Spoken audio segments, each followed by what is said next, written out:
तो हेलो दोस्तों, आप सभी का स्वागत है मेरी अनदर न्यूज वीडियो में। जहां एक तरफ डोनाल्ड ट्रंप कह रहे हैं कि मोदी जी की हमारे से बात हुई है, कह रहे हैं, बस उन्हीं के को एक मंत्री है, उन्होंने कहा है कि प्रधानमंत्री नरेंद्र मोदी ने डोनाल्ड ट्रंप को कुछ भी फोन नहीं किया है। लेकिन डोनाल्ड ट्रंप दावा कर रहे हैं कि उनको कई बार प्रधानमंत्री नरेंद्र मोदी ने फोन किया है। लेकिन प्रधानमंत्री नरेंद्र मोदी उनको फोन करेंगे कैसे? वो तो सोमनाथ मंदिर घूम रहे, क्या क्या कर रहे हैं सोमनाथ मंदिर में, गुजरात में सोमनाथ मंदिर में क्या क्या कर रहे हैं, वो सब कुछ बताने वाला हूँ मैं आपको। चलो स्टार्ट करते हैं। पीएम नरेंद्र मोदी गुजरात के सोमनाथ पहुंचे, स्वाभाविक पर्व में भाग लेंगे। भारत की सांस्कृतिक चेतना, ऐतिहासिक स्मृति और आत्मसम्मान का प्रतीक बना आयोजन। प्रधानमंत्री नरेंद्र मोदी आज गुजरात के ऐतिहासिक और धार्मिक नगरी सोमनाथ पहुंचे, जहां वे भव्य स्वाभिमान पर्व में भाग लेंगे। यह पर्व भारत की सांस्कृतिक विरासत, ऐतिहासिक और आत्मगौरव और राष्ट्रीय चेतना को समर्पित एक महत्वपूर्ण आयोजन माना जा रहा है। प्रधानमंत्री के आगमन को लेकर पूरे क्षेत्र में सुरक्षा के कड़े इंतजाम किए गए हैं और श्रद्धालुओं तथा स्थानीय नागरिकों में विशेष उत्साह देखने को मिल रहा है। प्रधानमंत्री नरेंद्र मोदी का सोमनाथ मंदिर से गहरा भावनात्मक और ऐतिहासिक जुड़ाव रहा है। गुजरात के मुख्यमंत्री रहते हुए भी उन्होंने कई बार सोमनाथ मंदिर का दर्शन किया और उसके विकास से जुड़े अनेक योजनाओं को गति दी। प्रधानमंत्री बनने के बाद भी उन्होंने सोमनाथ को भारत की सांस्कृतिक अस्मिता के प्रतीक के रूप में बराबर रेखांकित करते रहे। सोमनाथ आस्था, इतिहास और स्वाभिमान का प्रतीक है। सोमनाथ मंदिर भारत के 12वें ज्योतिर्लिंगों में प्रथम माना जाता है। यह मंदिर केवल एक धार्मिक स्थल नहीं, बल्कि भारत के इतिहास, संघर्ष और पुनर्निर्माण की जीवन गाथा भी है। इतिहासकारों के अनुसार सोमनाथ मंदिर को कई बार आक्रमणों का सामना करना पड़ा, लेकिन हर बार इसका पुनर्निर्माण हुआ, जो भारतीय सभ्यता की अटूट आस्था और स्वाभिमान को का प्रतीक है। सोमनाथ पर्व का आयोजन इसी ऐतिहासिक संदर्भ को केंद्र में रखकर किया गया। इसका उद्देश्य देशवासियों को यह याद दिलाना है कि भारत में कितनी कठिन परिस्थितियों में भी अपनी सांस्कृतिक पहचान को बचाए रखा और आज एक सशस्त्र राष्ट्र के रूप में आगे बढ़ रहा है। प्रधानमंत्री नरेंद्र मोदी का स्वागत और सुरक्षा व्यवस्था। प्रधानमंत्री नरेंद्र मोदी को सोमनाथ आगमन पर राज्यपाल, मुख्यमंत्री, वरिष्ठ मंत्रीगण और प्रशासनिक अधिकारियों ने उनका स्वागत किया। सुरक्षा के व्यापक इंतजाम किए गए। एक एनएसजीएस, पीजी और राज्य के पुलिस के विशेष दस्ते तैनात हैं। ड्रोन और सीसीटीवी कैमरों के जरिए पूरे क्षेत्र पर निगरानी रखी जा रही है। सोमनाथ परिसर और आसपास के क्षेत्रों को विशेष सुरक्षा घेरे में रखा गया है। श्रद्धालुओं की आवाजाही को सुचारू रूप से बनाए रखने के लिए प्रशासन ने विशेष दिशा निर्देश जारी किए हैं। स्वाभिमान पर्व उद्देश्य और महत्व। स्वाभिमान पर्व का मुख्य उद्देश्य भारत के गौरवशाली अतीत, स्वतंत्रता संग्राम और सांस्कृतिक पुनर्जागरण को नई पीढ़ी तक पहुंचाना है। इस पर्व के माध्यम से यह संदेश दिया जा रहा है कि भारत केवल आर्थिक या सैन्य शक्ति से ही नहीं, बल्कि अपनी सांस्कृतिक चेतना और आत्मसम्मान से भी विश्व में पहचान बनाता है। इस आयोजन में इतिहासकारों, शिक्षाविदों, सांस्कृतिक कलाकारों और युवाओं को सक्रिय भागीदारी दिखाने देखने को मिल रही है। पारंपरिक नृत्य, संगीत, नाट्य प्रस्तुतियों और मल्टीमीडिया प्रदर्शनों के माध्यम से भारत की ऐतिहासिक यात्रा को दर्शाया जा रहा है। प्रधानमंत्री नरेंद्र मोदी का संबोधन। प्रधानमंत्री नरेंद्र मोदी स्वाभिमान पर्व के दौरान राष्ट्र को संबोधित करते हुए उसके उनके भाषण में निम्नलिखित विषयों पर जोर दिए जाने की संभावना है। भारत की सांस्कृतिक विरासत। प्रधानमंत्री भारत की प्राचीन सभ्यता, वेदों, उपनिषदों और सांस्कृतिक परंपराओं की महत्ता पर प्रकाश डाल सकते हैं। सोमनाथ मंदिर का ऐतिहासिक महत्व। वे सोमनाथ मंदिर की पुनर्निर्माण और उसके प्रतीकात्मक महत्व को रेखांकित करेंगे। आत्मनिर्भर भारत और स्वाभिमान। प्रधानमंत्री आत्मनिर्भर भारत की अवधारणा को स्वाभिमान से जोड़ते हुए युवाओं से राष्ट्र निर्माण में योगदान देने का आह्वान कर सकते हैं। युवाओं की भूमिका। युवाओं को अपनी जड़ों से जुड़े रहना और आधुनिक भारत के निर्माण में अग्रणी भूमिका निभाने का संदेश दिया जा रहा है। गुजरात सरकार की तैयारियां और भूमिका। गुजरात सरकार ने स्वाभिमान पर्व के आयोजन को लेकर व्यापक तैयारियां की है। सांस्कृतिक कार्यक्रमों के लिए विशेष मंच बनाए गए हैं। स्थानीय कलाकारों को प्राथमिकता दी गई है, जिससे क्षेत्रीय संस्कृति को राष्ट्रीय मंच मिल सके। राज्य के मुख्यमंत्री ने कहा कि यह आयोजन केवल एक कार्यक्रम नहीं, बल्कि भारत की आत्मा से जुड़ा उत्सव है, उन्होंने प्रधानमंत्री नरेंद्र मोदी के आगमन को गुजरात के लिए एक गौरव का क्षण बताया है। श्रद्धालुओं और स्थानीय लोगों का उत्साह प्रधानमंत्री के आगमन और स्वाभिमान पर्व को लेकर सोमनाथ और आसपास के क्षेत्रों में उत्सव जैसा माहौल है। देश के विभिन्न हिस्सों में श्रद्धालु यहाँ पहुंचे। स्थानीय व्यापारियों और पर्यटन से जुड़े लोगों को भी इस आयोजन से आर्थिक गतिविधियों में वृद्धि की उम्मीद है। स्थानीय नागरिकों का कहना है कि ऐसे आयोजनों से नई पीढ़ी को अपने इतिहास और संस्कृति को समझने का अवसर मिलता है। राजनीतिक और राष्ट्रीय महत्व राजनीतिक दृष्टि से भी स्वाभिमान पर्व को महत्वपूर्ण माना जा रहा है। विश्लेषकों का कहना है कि प्रधानमंत्री नरेंद्र मोदी का सोमनाथ से जुड़ाव उनके सांस्कृतिक राष्ट्रवाद के दृष्टिकोण को दर्शाता है। यह आयोजन भारत की सांस्कृतिक पहचान को वैश्विक मंच पर मजबूती से प्रस्तुत करने की दिशा में एक कदम है। पर्यटन और विकास को मिलेगा बढ़ावा सोमनाथ पहले से ही एक प्रमुख धार्मिक पर्यटन स्थल है। प्रधानमंत्री के दौरे और स्वाभिमान पर्व के आयोजन से यह पर्यटन को और बढ़ावा मिलने की संभावना है। केंद्र और राज्य सरकार द्वारा किए गए विकास कार्यों जैसे सड़क, रेल और डीजल सुविधाओं का भी उल्लेख किया जा रहा है।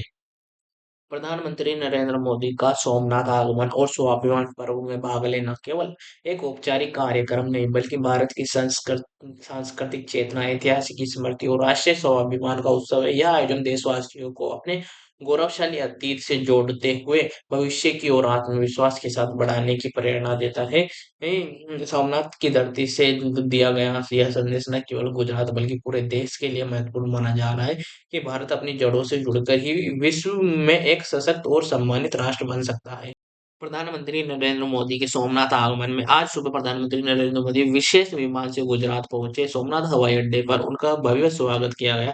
राज्यपाल, मुख्यमंत्री, वरिष्ठ मुख्यमंत्री और प्रशासनिक अधिकारी और भारतीय जनता पार्टी के वरिष्ठ नेता प्रधानमंत्री के स्वागत के लिए उपस्थित रहे। प्रधानमंत्री मोदी जैसे ही सोमनाथ के पवित्र भूमि पर उतरे, पूरा वातावरण हर हर महादेव या के जय घोष से गूंज उठा। श्रद्धालुओं, स्थानीय नागरिकों और युवाओं की आंखों में उत्साह, गर्व और भावुकता साफ दिखाई दी। प्रधानमंत्री ने भी इसका हाथ हिलाकर अभिवादन किया और सीधे सोमनाथ मंदिर के परिसर में की ओर प्रस्थान किया।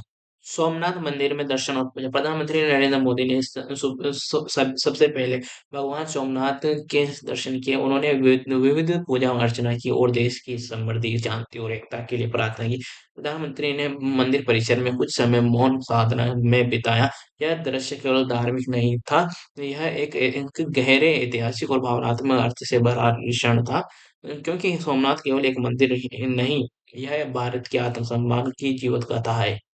सोमनाथ भारत के स्वाभिमान की कहानी इतिहास के पन्नों में दर्ज है कि सोमनाथ मंदिर को कई बार नष्ट किया गया है। आक्रमणकारी आए, तोड़े, लूटे, अपमान किया, लेकिन हर बार भारत ने रखा राख से उठाकर सोमनाथ को फिर से खड़ा किया। यह मंदिर हार की नहीं, संघर्ष की नहीं, बल्कि अड़िग स्वाभिमान की कहानी कहता है।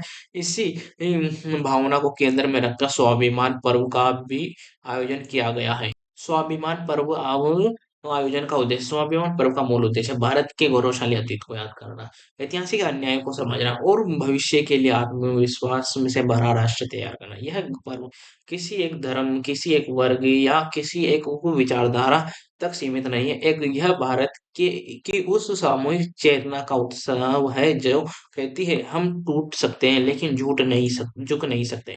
प्रधानमंत्री नरेंद्र मोदी और सोमनाथ मंदिर का संबंध प्रधानमंत्री नरेंद्र मोदी का सोमनाथ में से रिश्ता केवल आज का नहीं है।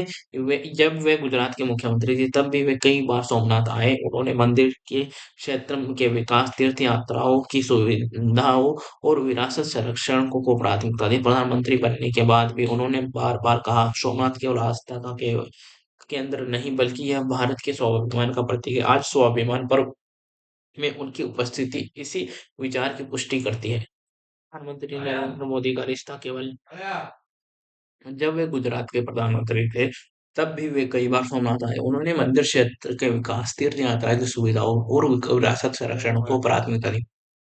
प्रधानमंत्री बनने के बाद भी उन्होंने बार बार कहा सोमनाथ केवल आस्था का केंद्र नहीं, यह भारत का स्वाभिमान का प्रतीक भी है। सुरक्षा व्यवस्था के कड़े इंतजाम प्रधानमंत्री के दौरे को देखते हुए सोमनाथ और आसपास के क्षेत्रों में अभूतपूर्व सुरक्षा व्यवस्था की गई है। एसपीजी की विशिष्ट टीम एनएसजी कमांडो पर राज्य पुलिस और स्थानीय प्रशासन की पूरी तरह से मुस्तैद कैमरा सीसीटीवी निगरानी और कंट्रोल रूम से हर गतिविधियों पर नजर रखी जा रही है। प्रधानमंत्री की सुरक्षा और सुविधा को ध्यान में रखते हुए विशेष मार्ग चिकित्सा दल और आपात सेवाएं तैनात की गई है। स्वाभिमान पर्व का स्वरूप स्वाभिमान पर्व को एक भव्य और गरिमामय आयोजन के रूप में तैयार किया गया है। इसमें शामिल है भारत के इतिहास पर आधारित सांस्कृतिक प्रस्तुतियां, पारंपरिक नृत्य और संगीत, लाइट और साउंड शो, ऐतिहासिक प्रदर्शनी और युवाओं के लिए विशेष संवाद सत्र। हर प्रस्तुति का उद्देश्य एक ही संदेश देना है, भारत कभी झुकेगा नहीं और भारत झुकेगा ही नहीं। गुजरात की सरकार की भूमिका गुजरात सरकार ने इस आयोजन को ऐतिहासिक बनाने में कोई कसर नहीं छोड़ी। मुख्यमंत्री ने कहा स्वाभिमान पर्व गुजरात ही नहीं पूरे भारत के लिए गर्व का अवसर है। स्थानीय कलाकारों से शोधकर्ताओं और इतिहासकारों को विशेष मंच दिया गया है। इस सब के ऊपर स्थानीय लोगों की प्रतिक्रिया सोमनाथ के स्थानीय निवासियों में प्रधानमंत्री के आगमन को लेकर अत्यधिक उत्साह है। स्थानीय व्यापारी, होटल व्यवसायी और पर्यटन से जुड़े लोग इसे क्षेत्र के लिए एक बड़ा अवसर मान रहे हैं। एक स्थानीय नागरिक ने कहा, जब प्रधानमंत्री सोमनाथ आते हैं तो लगता है ये देश खुद को हमारे दरवाजे पर ले आया। सॉरी, क्या लिखा है?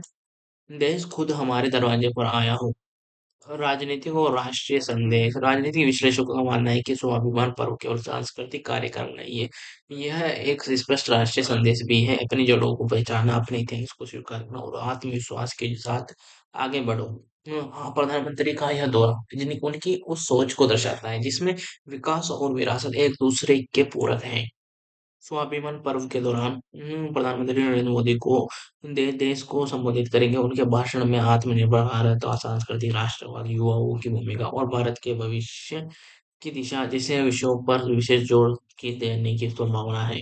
सोमनाथ की पवित्र धरती पर स्वाभिमान पर्व के मंच से प्रधानमंत्री नरेंद्र मोदी देश को संबोधित करने के लिए खड़े हुए। मंच के पीछे सोमनाथ मंदिर की भव्य छवि भारत की ऐतिहासिक यात्रा को दर्शाते दृश्य दृश्य और सांस्कृतिक प्रतीक उकरे गए थे। प्रधानमंत्री के मंच पर आते ही पूरा परिसर भारत माता की जय और हर हर महादेव के नारों से गूंज उठा। प्रधानमंत्री ने हाथ जोड़कर जनता का अभिवादन किया और अपने संबोधन की शुरुआत यह एक गहरे भावनात्मक संदेश से की। प्रधानमंत्री का आरंभिक संदेश प्रधानमंत्री नरेंद्र मोदी ने कहा सोमनाथ केवल पत्थरों से बना मंदिर नहीं है, यह भारत की आत्मा का प्रतिबिंब है। यह उस स्वाभिमान की कहानी कहता है जिसे न तलवार झुका सकी, न समय मिटा सका। उन्होंने कहा कि सोमनाथ की धरती पर खड़ा होना हर भारतीय के लिए गौरव और आत्म मंथन का क्षण है। इतिहास का स्मरण और हीन भावना प्रधानमंत्री ने अपने भाषण में इतिहास की कठिन अध्यायों का उल्लेख किया, लेकिन स्पष्ट किया कि इतिहास को याद रख करना हीन भावना के लिए नहीं बल्कि आत्मबोध के लिए होता है। उन्होंने कहा कि भारत भारत ने आक्रमण झेले, सांस्कृतिक आघात सहा, लेकिन कभी अपनी आत्मा नहीं खोई। सोमनाथ पर आक्रमण संघर्ष की कहानी प्रधानमंत्री ने कहा सोमनाथ को कई बार तोड़ा गया लेकिन हर बार भारत ने उससे फिर खड़ा किया है। यह भारत की असली शक्ति है। उन्होंने इस बात पर जोर दिया कि सोमनाथ का पुनर्निर्माण केवल एक संरचना का निर्माण नहीं है बल्कि राष्ट्रीय चेतना का पुनर्जागरण। स्वतंत्र भारत और सोमनाथ का पुनर्निर्माण प्रधानमंत्री ने स्वतंत्रता व सोमनाथ मंदिर के पुनर्निर्माण का उल्लेख करते हुए कहा जब आजादी के बाद भारत ने सोमनाथ को फिर से बनाया तब यह केवल मंदिर नहीं बना बल्कि गुलामी की मानसिकता से मुक्ति का प्रतीक बना। उन्होंने भारत के गृह मंत्री सरदार वल्लभ भाई पटेल को श्रद्धांजलि की अर्पित की और जिन्होंने सोमनाथ के पुनर्निर्माण का संकल्प लिया था। स्वाभिमान पर्व का संदेश प्रधानमंत्री ने कहा कि स्वाभिमान पर्व किसी एक दिन का उत्सव नहीं है बल्कि एक निरंतर चेतना है। स्वाभिमान का अर्थ है अपनी पहचान पर गर्व, अपनी संस्कृति पर विश्वास और अपने भविष्य पर आत्मविश्वास। उन्होंने युवाओं उसे अपनी जड़ों को जानने और आधुनिकता के साथ संस्कृति को जोड़ने का आह्वान किया।